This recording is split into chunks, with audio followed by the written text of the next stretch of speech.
హల్లెలూయా, హల్లెలూయా.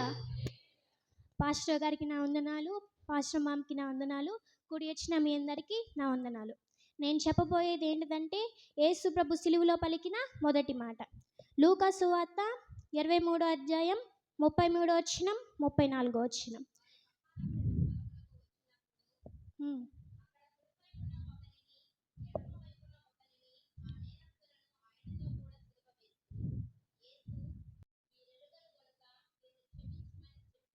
చాలండి. ఈ మాటలో దేవుని నుండి మనం ఏం నేర్చుకోవాలి? క్షమాపణ, క్షమించడం నేర్చుకోవాలి. మనల్ని కూడా ఎవరైనా బాధ పెడితే వారిని క్షమించాలి. క్షమించే మనసు మనకి కావాలి. మనం ఎన్నిసార్లు అలా క్షమించాలి?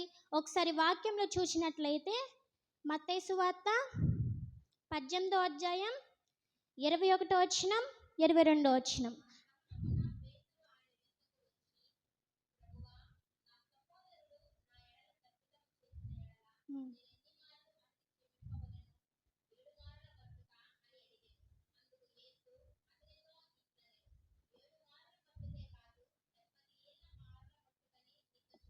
Praise Lord. హల్లెలూయా, హల్లెలూయా.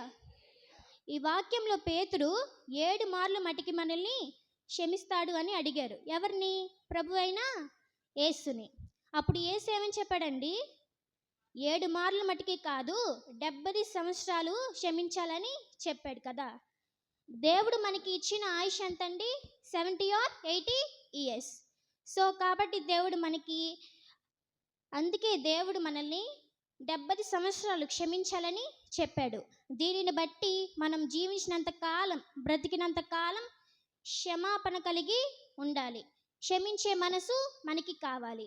మనము క్షమించకపోతే ఏమవుతుంది? అదే మత్తయి సువార్త 18వ అధ్యాయం 35వ వచనం.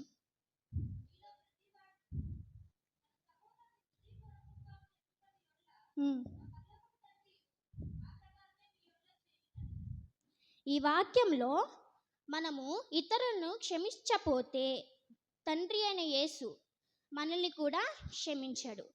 ఈ వాక్యంలో క్లారిటీగా మెన్షన్ చేసింది. కాబట్టి మనమందరం క్షమా హృదయం కలిగి ఉండాలి అని దేవుడు చెప్పిన మాట నుండి మనం కూడా నేర్చుకోవాలి. Praise Lord. హల్లెలూయా. ఈ సమయం ఇచ్చిన పాస్టర్ గారికి నా వందనాలు. ఈ చిన్న వాక్యం దేవుడు దీవించిన గాక. ఆమేన్. అందరూ చప్పట్లు కొట్టండి గట్టిగా. హల్లెలూయా.